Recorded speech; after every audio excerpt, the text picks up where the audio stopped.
Bonjour à tous, comment vous allez? Moi c'est Nian, j'ai un message très important à passer à beaucoup de jeunes qui veulent vraiment se lancer dans l'entrepreneuriat mais qui hésitent beaucoup. Je vais vous dire une chose, vous voyez dans la vie, il faut certains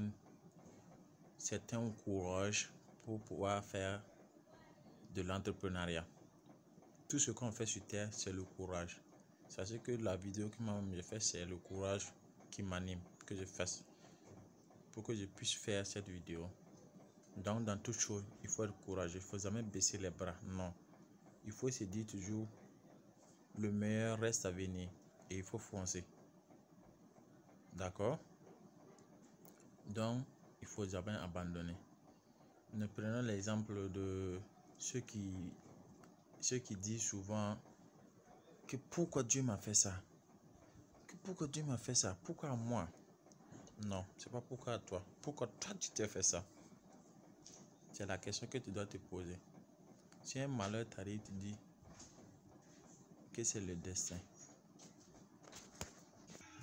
Quand quelque chose t'arrive, tu dis que c'est le destin. C'est pas le destin. Non, non, non. C'est pas ton destin. Pourquoi quand une bonne chose vous arrive, vous ne dites pas que c'est le destin? Mais c'est quand un malheur vous arrive que ok, c'est le destin. Non, c'est pas le destin. Je vous assure, ce que Dieu a écrit dans la part de tout un chacun, c'est pas ce que tu vis. Puis tu arrives sur terre et tu ne suis pas les règles et tout le pouvoir que Dieu t'a donné. Vous comprenez? Imaginez-vous un jour, si vous mourrez, s'il y a ceux qui croient au destin, vous arrivez au dernier jugement, Dieu prend un gros bouquin pour dire que c'est votre vie. Et il commence à vous relater ce que vous avez fait sur terre.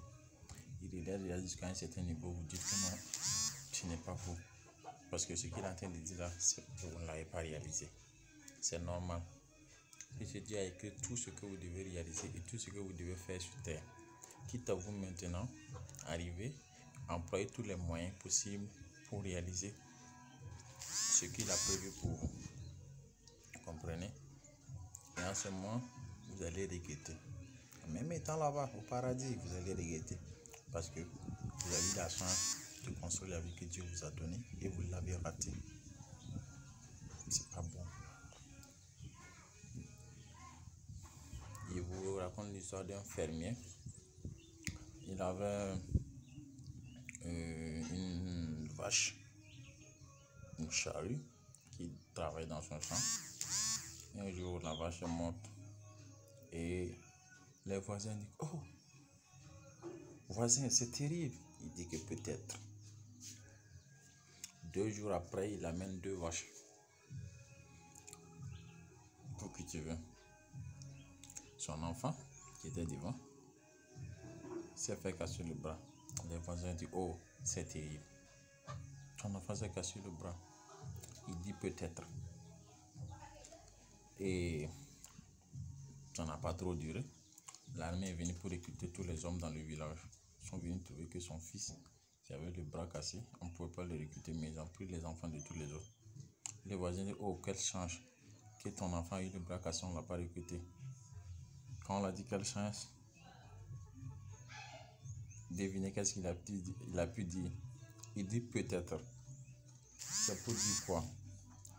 Ne prenez pas un échec pour en faire une destination pour vous. Non, ce n'est pas une destination.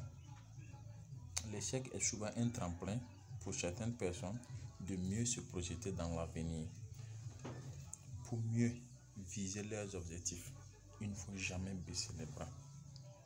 Non, il ne faut jamais le faire. Il faut continuer jusqu'à ce qu'on réussisse.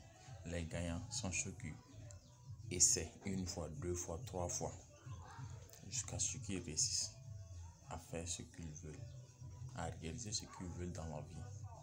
La vie, c'est ça. Donc, les jeunes,